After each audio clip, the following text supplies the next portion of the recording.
night at the movies. Who cares what picture you see?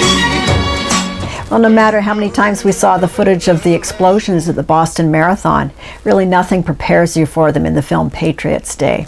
It's a look at the attack, the aftermath, and the capture, and what ultimately happened.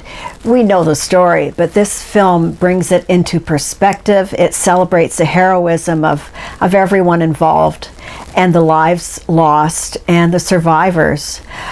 Mark Wahlberg plays a duty cop assigned to the route. He's close enough to witness what happens, and he leads a manhunt afterwards. It is honest, dignified, respectful, and loving. Partly because he's Bostonian, I'm sure he had a great input into the film as he took it personally. But it is just a work of passion. It is a wonderful film, and definitely not one to be missed.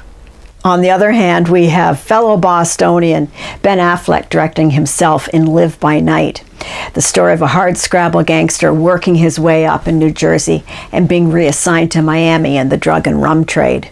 Well, it lacks narrative muscle. The script is poor.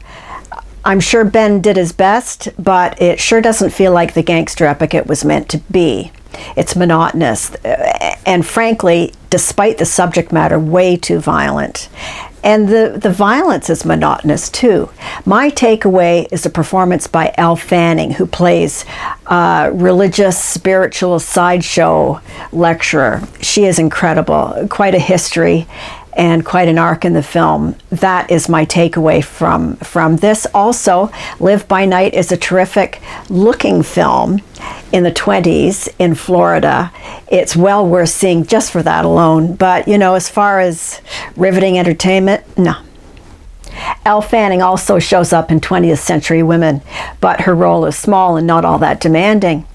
The star of this film, set in California in 1979 in a sort of a rumpled household full of strangers and family, is Annette Bening. She is spectacular as the matriarch, the loving heart of this home. She has to help these people navigate things that are going on in their lives that they haven't faced before, and she reveals a lot about herself. It is so winning, so intimate. You feel as though you're sitting there at the kitchen table with them, partaking. Mike Mills does a great job. His stuff is always very warm, and his musical selections are fantastic. Billy Crudup's incredible in the film, too. He lives in the house.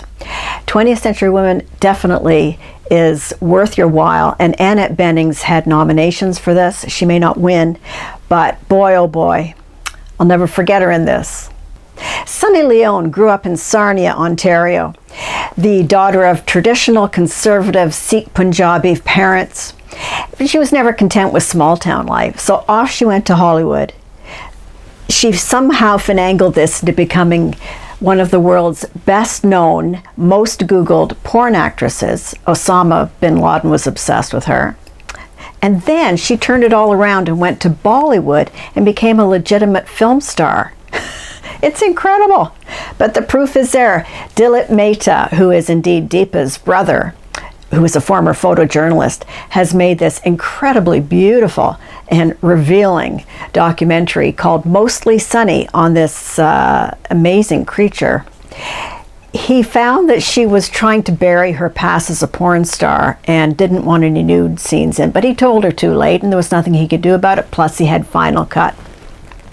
We see this girl skating on a pond in Sarnia when she went back to have a look at it for the doc.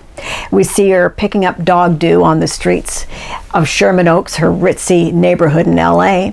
And we see her being petted and pampered as a Bollywood diva. I'm telling you, this is fascinating. Mostly Sunny, it's called.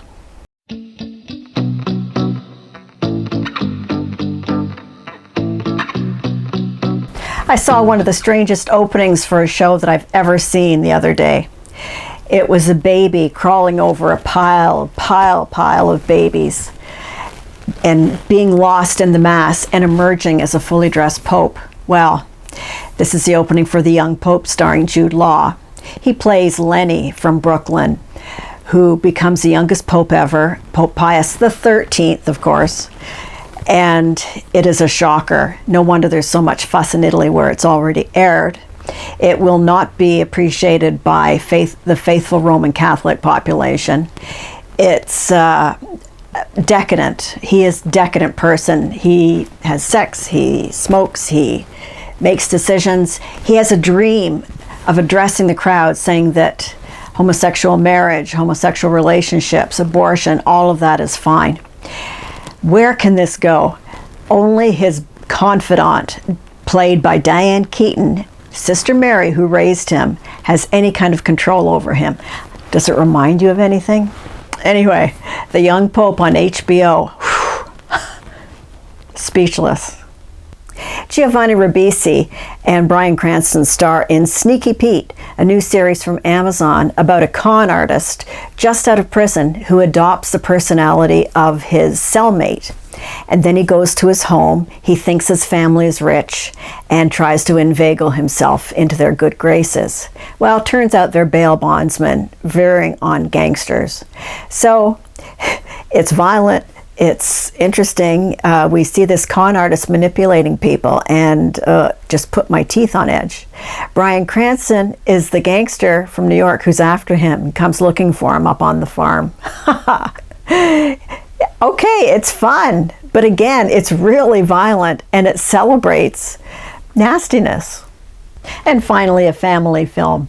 The Cineplex Family Favorite series continues with A Long Way North, an award-winning animated story about a young Russian aristocrat named Sasha who goes to the Antarctic to look for his grandfather who's gone missing during a trek.